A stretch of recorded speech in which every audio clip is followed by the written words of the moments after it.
¿Listo? ¿Está grabando? Ok, bueno. Pues, ¿qué tal, divergentes? ¿Cómo están? Bueno, pues este día entrevistamos al doctor Hans Dietrich, una de las autoridades que conoce más sobre los temas sociopolíticos, la realidad global en el mundo, un especialista de primera talla. Bueno, lo entrevistamos, esperemos que les haga la entrevista porque, bueno, el tema que le expusimos es bastante interesante y son los poderes económicos que están sobre México, están sobre muchos países, los cuales le han dado la espalda al neoliberalismo, han entrado en una etapa de socialdemócrata y, bueno, están encima de ellos, bancos, calificadoras de crédito, medios de comunicación, analistas globales, etcétera. Vamos a ver qué es lo que nos dijo el doctor Hans Dietrich. ¿Qué tal, divergente? Nos encontramos con el doctor Hans Dietrich, sociólogo especialista en temas de la realidad latinoamericana y la realidad global. Doctor, hay un problema con México y es que al parecer el capital internacional está interviniendo, bueno, desde hace muchos años y más ahora con este gobierno que se podría llamar de izquierda, está interviniendo en las finanzas mexicanas. Puede ser un elemento para desestabilizar a nuestro país. ¿Qué opinas?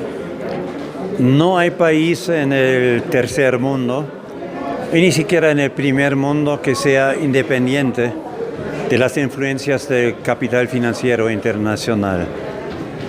Y es así con China, la segunda o primera economía, que cuando Washington amenazó con acusarlos de manipulador de monedas, de tasas de conversión de monedas, que llegaron a algún arreglo negociado. Si un país tan fuerte como China tiene que hacer ciertas concesiones, entonces imagínate que un país pequeño o débil como Brasil, Argentina, México tiene que hacer. Si los amos de la economía mundial es el capital financiero, los bancos. Entonces tienes que negociar con ellos algún modus vivendi, ¿no? Entonces hay que ser realista en ese sentido, no hay que pedir peras al olmo. Tú solo puedes hacer lo que hasta donde llega tu poder y tienes que tener realismo sobre esto. Hay quienes dicen que los países del tercer mundo no tienen economía, la economía los tiene ellos. Bueno, eso es así en todos los países, la economía, y Carlos Marx tenía toda la razón, la economía decide. Por ejemplo, la elección ahora en Estados Unidos de noviembre la va a decidir la economía. La elección en México de 2021 la va a decidir la economía. Y eso se entiende porque la gente necesita condiciones de vida que les parecen satisfactorias. Entonces el gobierno que no proporciona esas condiciones económicas materiales no puede permanecer en el gobierno. De ahí que la economía es el punto clave. El segundo punto clave, por supuesto, son los medios de comunicación. Porque lo que la gente percibe de la economía, de la calidad de vida, lo percibe a través de los medios electrónicos, smartphones, redes sociales, televisión, etc. Entonces esos son los dos puntos fundamentales que cualquier gobierno que quiere permanecer en el poder tiene que cuidar mucho, si no quiere perder el control. Al hablar de estos actores económicos globales, ellos tienen el suficiente capital para comprar en México, como en muchas otras partes, y lo hemos visto, políticos, medios de comunicación, analistas políticos, intelectuales orgánicos, tienen dinero para comprar todo y modificar la opinión pública, me parece. Por supuesto. La comunicación, las decisiones en los congresos, la política económica que se implementa, todo se rige por los intereses económicos, porque la fracción más fuerte en una sociedad, la fracción que decide en última instancia, es el gran capital, productivo, comercial, financiero, lo que tú quieras. Esos son los amos de la sociedad y es como en una hacienda del porfiriato. Lo que dice el dueño de la hacienda se tiene que hacer. Hay que ser realistas en eso, ¿no? Y quizás el único país que es una excepción a eso es China y Cuba y Corea, ¿no? Más allá de esto, todos están controlados por el gran capital económico. Entonces, por ejemplo, vemos políticos en México como no sé, Marco Cortés, Felipe Calderón, Vicente Fox, mismo Salinas de Gortari, ellos no opinan gratis, ellos vienen manipulados por poderes. Ellos representan intereses básicamente económicos. Mira, eso se entiende con cierta claridad cuando piensas en las campañas electorales. Las campañas electorales son básicamente como una inversión en la bolsa. Tú escoges la acción que más ganancia te va a dar. Entonces, en este sentido, tú escoges un candidato con el cual más ganancia vas a tener. Él te va a devolver los favores. Entonces, esto es la esencia de la política burguesa. Los grupos de interés, y los más poderosos son los económicos, escogen su candidato que les va a dar la mayor ganancia posteriormente, o la paz social, o las dos cosas, ¿no? En México tenemos un problema y es que la población está despolitizada, no es como aquella sociedad de los 70, 60, incluso toda parte de los 80 donde la gente tenía más conciencia social, manejaba más conceptos de diferencias de clases o de cuestiones económicas. Hoy en día, pues bueno, vivimos la época de las carencias, ¿no? Pero podemos regresar a algo así, politizar de nuevo a la población. Es que no habrá de otra. La única pregunta es, la población siempre es política, pero la única pregunta es de qué lado es la conciencia política que tenga. ¿Es de las élites que programan las cabezas o son fuerzas democráticas que programan vía la educación y la televisión las cabezas? No hay una sociedad que no tenga una visión del mundo política. Eso no existe. Entonces no hay la tierra de nadie en la guerra ideológica. Siempre alguien ocupa la tierra, la cabeza. Entonces esa es la lucha que hay que dar. Este mundo es bipolar, ya por último, perdón, abusando de su tiempo. Es bipolar. Por un lado están, una corriente, ponemos, keynesiana, que pide la regulación del mercado y la redistribución de los recursos, y por otro lado están los liberales económicos que quieren que no haya freno a los actores económicos, a las empresas, ¿no? Más o menos está así la situación, es más compleja, ¿no? No, en el fondo es como tú dices, el mercado solo funciona adecuadamente cuando tiene condiciones de referencia que son macropolítico y macroeconómicamente sanos. Y esas condiciones no las puede poner el capital mismo, las tiene que poner el representante de la sociedad en su totalidad. Y eso es un gobierno democráticamente elegido, ¿no? Pero el mercado solo te destruye el sistema, porque no es un sistema autorregulador. El mercado es un sistema en términos cibernéticos asimétricos. Cuando pierde el equilibrio, se tiende a destruir. Entonces, solo un Estado puede evitar esa caída, ¿no? Como con la crisis financiera en Estados Unidos, que hizo Obama, metió decenas de miles de millones de dólares porque el sistema había colapsado.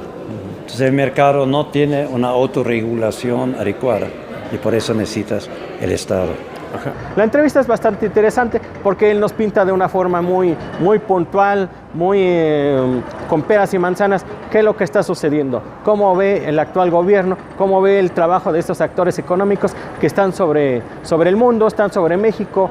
Ya, como le decía en ese momento, hay países que no tienen economía, la economía los tiene a ellos, porque como él decía también en una parte de su ponencia, pues si lo ponemos como si fuera un escenario de guerra, ponemos una línea, ¿quién está de este lado con los gobiernos socialdemócratas, por ejemplo en este caso con López Obrador, y quién está de este lado con quienes no lo quieren?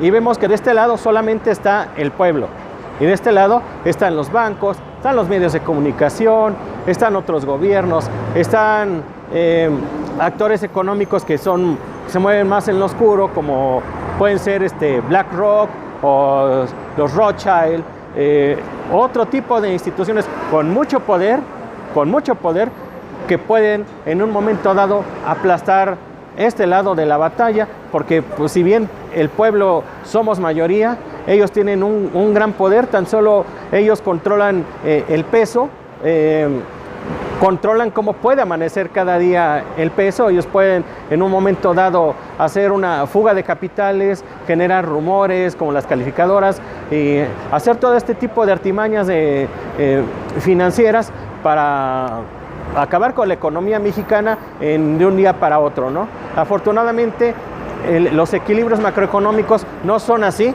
Con cuidado a mí, perdone usted, pero bueno, ya saben que aquí grabando en vivo y grabando en la calle todo pasa, ¿no? Bueno, como le decíamos, los equilibrios macroeconómicos pues los obligan a respetar ciertas reglas y a no hacer movimientos bruscos tan de la noche a la mañana. Es un juego muy difícil de la economía global, ¿no? México está inmerso en esa economía global, no puede salir, se trata de tomar algún tipo de medida para no recibir los golpes, los embates que por un momento dado tener estos actores económicos, como puede ser tener un mejor control de los actores económicos internos, consumo, independencia en tecnología, de diversas medidas para ser un poco más independientes y evitar un momento dado que este tipo de agresiones de los financieristas mundiales nos afecten, ¿no? Es un tema muy importante. Tenemos que saber quiénes son ahora sí, aunque suene raro y suene anacrónico, pero quiénes son los enemigos de nuestro país, quiénes son los enemigos de nuestro gobierno para poderles hacer mejor frente. El enemigo está las 24 horas del día, los 7 días de semana, los 365 días del año al acecho de que pueda volver a recuperar el poder en México, que si bien ya no es una economía neoliberal, sigue teniendo todavía políticas difíciles de quitar, monetaristas, como las decía el doctor Hans, que van a ser difíciles de revertir. Sin embargo, aún así, en este escenario podemos dar mucho la batalla a los mexicanos, salirnos de esas garras opresoras que han tenido sobre nosotros las economías, sobre todo el gobierno de Estados Unidos, que no le ha dejado ser al gobierno de México en más de siglo y medio. Siempre ha estado encima el gobierno de México, el gobierno de Estados Unidos sobre el de México para todo. No podemos hacer algo sin que ellos tengan que intervenir. Es peor que tu suegra. Todo el tiempo quiere estar interviniendo. Siempre, y te oprime, te condiciona, te obliga a algunos gobiernos. Bueno, y otros que no les costó mucho trabajo. A los gobiernos del periodo neoliberal, de Carlos Salinas hasta Enrique Peña Nieto, ellos encantados, con gusto, se bajaban los pantaloncitos y así como no, señor Bush, Clinton, el presidente que haya sido Obama, Trump, con ellos con mucho gusto se bajaban los pantalones y le hacían pleitesía. Digan, como no, aquí están los bienes nacionales, aquí está mi dinero, tome todo lo que quiera, ¿no? Ese entreguismo afortunadamente se acabó. Sin embargo, la derecha mexicana es tan curiosa que ellos quieren seguir haciendo eso, ¿no? Es tan peculiar que se digan mexicanos y quieran seguir entregando los bienes de la nación a los extranjeros. Pues espero que les haya gustado esta entrevista. Vamos a seguir manejando materiales así de vez en cuando tengamos a la mano investigadores de esta talla, para traerlos con gusto a ustedes y colaborar en el debate nacional. Como decía también el doctor Hans, actualmente pues el gobierno de la República se sigue equivocando al pagar grandes medios de comunicación cuando debería de invertir en las redes sociales, en llegarle directamente a la gente a través de sus teléfonos inteligentes, a través del internet, etcétera, ¿no? Hasta aquí, gracias por estar con nosotros en este video. Como saben, le dedito arriba, denle like, compartan, reflexionen, sobre todo eso, reflexionen y seamos ciudadanos. Nos vemos en este espacio divergente.